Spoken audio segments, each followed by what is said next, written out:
brought to you by VGUD, co-powered by Sensodyne o Bhimal, Bolo Katha Kesari. Associate sponsor UltraTech cement. So आप तेलंगाना को ATM नया ATM बोल रहे हैं। जो तेलंगाना पॉलिटिक्स के हिसाब से देखा तो 5 महीने पहले वहाँ कांग्रेस गवर्नमेंट आया था, कांग्रेस का और एक लाइफलाइन आया था तेलंगाना के हिसाब से देखा तो। अभी आपका नजरिए से देखा तो कैसा है तेलंगाना पॉलिटिक्स, आप कैसे देखते हैं? देखिए, एक वहाँ करप्शन का रैकेट है, चाहे बीआरएस हो कांग्रेस हो, वो एक ही चट्टे बट्टे के लोग हैं, मिले हुए लोग हैं। अब लीकर के जितने भी स्कैम है उसमें बीआरएस का नाम आता है, दिल्ली सरकार भी जिसमें फंसी हुई है और पंजाब सरकार के सामने भी तलवार लटक रही है, सब में बीआरएस आता है। अब ये लोग कांग्रेस के अलायंस में हैं, मतलब बीआरएस भी उन्हीं के कट्टे बट्टे में है। तो तेलंगाना के अंदर, और ये double R tax, triple R film, Telangana Telugu film दुनिया में फेमस हो गई। अब ये डबल आर टैक्स आया है, ये डबल आर टैक्स और तबाह कर देगा। सो रेवंत रेड्डी बहुत सारे करप्शन कर रहे हैं, आपका हिसाब से देखा तो? वहां पर कोई चीज ऐसी नहीं छोड़ी जा रही कि जिसमें कट कमीशन ना हो। सो तेलंगाना पॉलिटिक्स में इस बारे आपका पार्टी का परफॉर्मेंस कैसा देख सकते हैं? पहली बात है, लोकसभा के चुनाव में पूरे देश में जो देख रहा हूं मैं, इसको राज्यों की राजनीति से काफी ऊपर उठ चुका है। ये लोकसभा का चुनाव राज्यों की राजनीति से काफी ऊपर उठ चुका है, और ये मैं इसको अच्छी निशानी मानता हूं। और ये मैंने 2014 में भी देखा, 2019 में भी देखा, और जो शुरू में आपने सवाल पूछा था इसमें का जवाब इसमें भी है। ये 2014 और 2019 के चुनाव में थोड़ा बहुत भी राज्यों की स्थितियां, छवि का असर रहता था। 19 में तो काफी कम हो गया था। 24 में तो मैं देख रहा हूं कि देश का जनमन, देश के लिए चुनाव, देश के भविष्य के लिए चुनाव, लोकसभा के लिए चुनाव, प्रधानमंत्री कौन बने इसके लिए चुनाव, इस पर केंद्रित है। और जो इंडी अलायंस को तकलीफ हो रही है वो इसी बात पर हो रही है कि भाई पहले नाम तो बताओ आपका प्रधानमंत्री कौन, किसको दे। फिर वो कहते हैं कि चुनाव, अब एक भी पार्टी 272 सीट नहीं लड़ रही है जी। जब बीजेपी की सेवा कोई भी पार्टी 272 सीट न लड़ती हो तो जीतने का तो सवाल ही नहीं है। जब 272 सीट नहीं लड़ रहे हो तो सरकार बनाने का प्रश्न ही नहीं उठता है जी। कम से कम 250 सीटों से ज्यादा लड़ने की नौबत ही नहीं बची इनकी, ये हाल हो गया। 400 सीट बैठ लेकर के बैठे हुए किसी जमाने में आज 272 सीट नहीं लड़ा पा रहे हैं, और इसलिए फॉर्मूला ला रहे हैं कि 1 ईयर 1 PM।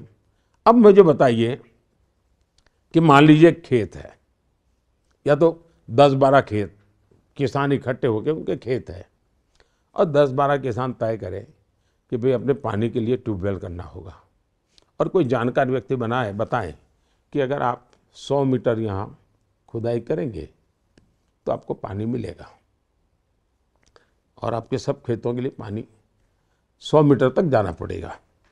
अब ये बुद्धिमान ये सोचे कि भाई 100 मीटर जाना है तो मेरे खेत में 10 मीटर करो, दूसरा कहेगा मेरे खेत में 10 मीटर करो, तीसरा कहेगा मेरे देश। अगर ये सभी खेत वाले कहेंगे मेरे यहाँ 10-10 मीटर करो तो पानी निकलेगा क्या? पानी तो एक जगह पर 100 मीटर करोगे तब निकलेगा जी। अब ये एक साल के लिए प्रधानमंत्री बनाने जाएंगे जी, देश का भला नहीं हो सकता है जी। इन्होंने देश के इतने बड़े महत्वपूर्ण चुनाव को, लोकतंत्र के इतने बड़े महत्वपूर्ण चुनाव को ऐसा एक भाषणबाजी का खेल बना दिया, झूठ बोलने का खेल बना दिया जी। They are non serious. वो सत्ता के लिए सीरियस है, देश के लिए सीरियस नहीं है। हम देश के लिए सीरियस है, इतना बड़ा फर्क है जी। केसीआर ने बार बार बोल रहे हैं कि रिसेंटली बार बार बोल रहे हैं कि जो कोलिशन गवर्नमेंट, मैं कोलिशन गवर्नमेंट में आऊंगा। बाय एनी चांस जो केसीआर और बीआरएस को आपका जो एनडीए में हिस्सा ले सकते हैं? ये क्यों बोलना पड़ रहा है उनको? ऐसा झूठ क्यों बोलना पड़ रहा है? इन्होंने असेंबली के पहले भी ऐसा ही कहा था।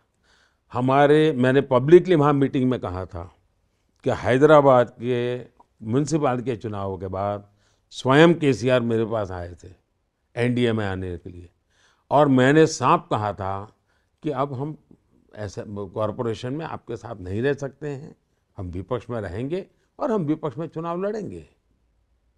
तो उस दिन ही वो समय फिर उन्होंने तय किया कि बीजेपी को नहीं आने देना है। जो जहीराबाद मीटिंग में आपने बोला था बीआरएस एंड कांग्रेस दोनों मिलके चल रहे हैं, दोनों एक ही चट्टे बट्टे के लोग हैं जी। दोनों गाली बीजेपी को दे रहे हैं, आप देख लीजिए, दोनों बीजेपी को गाली दे रहे हैं जो तेलंगाना और एक दूसरे को कवर कर रहे हो लोग, कवर फायरिंग चल रहा है। जो तेलंगाना का सीएम जो रेवंत रेड्डी आपको बड़े भाई मानते हैं, हैदराबाद मीटिंग में आपको बड़े भाई से पुकारा। अभी जो तेलंगाना का जो आपका छोटा भाई, वो उसका गवर्नमेंट का परफॉर्मेंस के बारे में आपका क्या राय?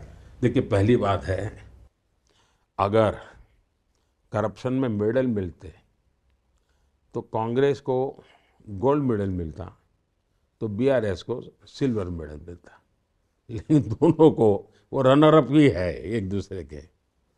दूसरी बात है कि उन्होंने अगर मुझे बड़ा भाई कहा तो मैं उनका आभार व्यक्त करता हूँ, लेकिन अगर सचमुच में वो ये बड़ा छोटे का भाव है तो मेरे से कुछ सीखे। ईमानदारी से सरकार चलाई जा सकती है, ईमानदारी से देश की सेवा की जा सकती है। मुझे आज 25 साल हो जाएंगे जी।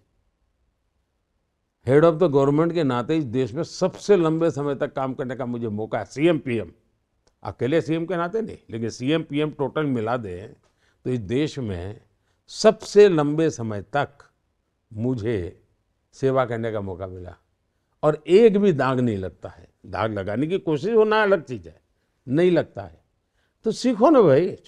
अगर आप अपने आप को छोटा भाई, मैं आपको तब कहूँ ना कि आप सीखो। मुझे बड़ा भाई आप कहते रहते, इतनी बात थोड़ी बनती है। तो मेरा पुण्य आप कमाने के लिए बड़ा भाई कहते, ऐसा नहीं चलेगा। जनता तो पुण्य तब देगी जब आप भी कुछ पुण्य करो। वो तेलंगाना बहुत चर्चे में आ रहा है, वो बड़ा भाई छोटे भाई के बारे में।